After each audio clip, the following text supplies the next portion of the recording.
How many times have you heard Psalm 23?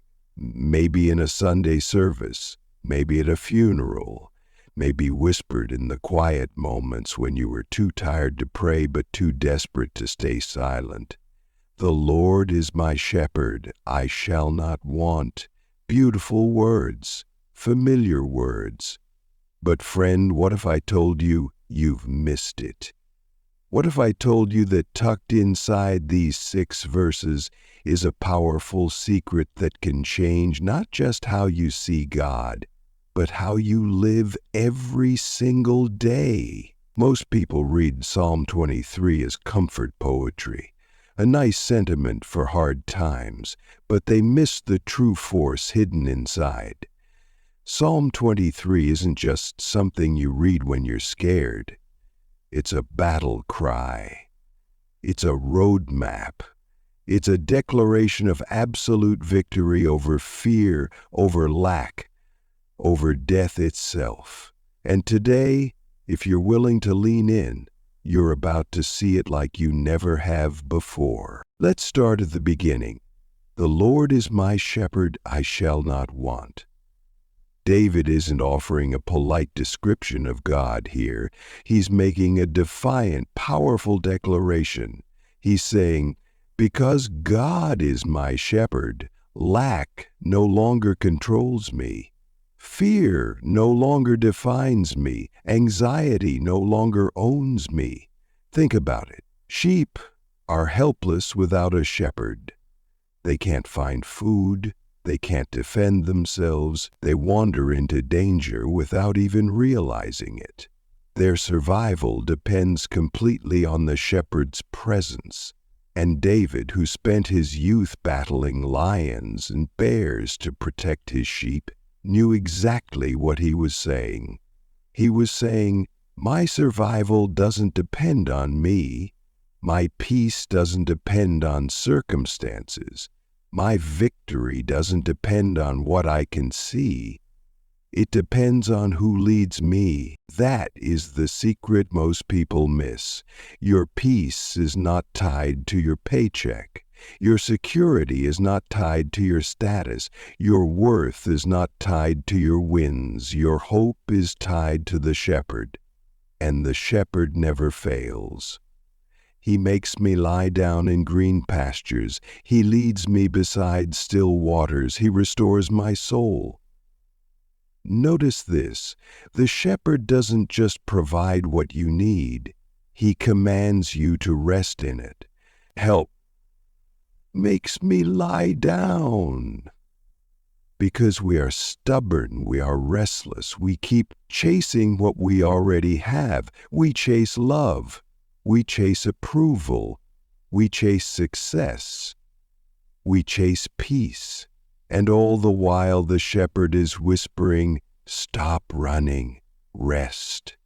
I am already enough for you. Sheep don't rest easily. They have to be free from fear, free from conflict, free from hunger, free from pests. And isn't that us too?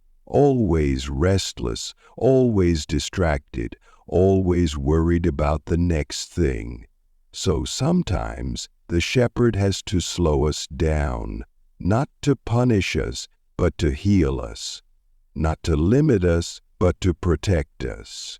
Maybe the closed doors you're frustrated about are actually green pastures you couldn't see yet. Maybe the waiting season you're resenting is actually still waters meant to heal your weary soul. He restores my soul. Restoration is deeper than comfort. It's deeper than fixing circumstances. Restoration means taking what was dead and breathing life back into it. It means taking the shattered pieces you thought were useless and weaving them into a masterpiece. Some of you listening right now, you've been carrying broken dreams, broken trust, broken hopes. You've wondered if those pieces could ever matter again, and the shepherd is whispering, let me restore you. Let me rebuild you. Let me breathe my life into places you thought were too far gone. But He doesn't stop there. He leads me in paths of righteousness for his name's sake. After he restores you, he doesn't leave you sitting still. He leads you forward. He leads you into purpose, but not just any path, paths of righteousness, paths that are right even when they are hard, paths that honor his name, not just your comfort. And here's another secret most people miss. The right path is not always the easy path. Sometimes it's uphill, sometimes it's through storms, sometimes it looks like a valley, not a victory. Which brings us to one of the most powerful declarations in Scripture. Even though I walk through the valley of the shadow of death, I will fear no evil, for you are with me. Not if I walk, not maybe I'll face it, even though. Valleys are not optional. Valleys are guaranteed. Hard times are part of the journey. But here's the powerful truth hidden right here. We don't walk through valleys alone. The shepherd walks with us, right into the darkest places, right into the grief, right into the anxiety, right into the diagnosis, right into the divorce papers, right into the loss, the betrayal, the heartbreak. He doesn't shout encouragement from a distance. He steps into the darkness with you. And because he is with you, you don't have to fear the evil. You don't have to fear the valley. You don't have to fear the shadows. Because shadows mean there's still a light shining nearby.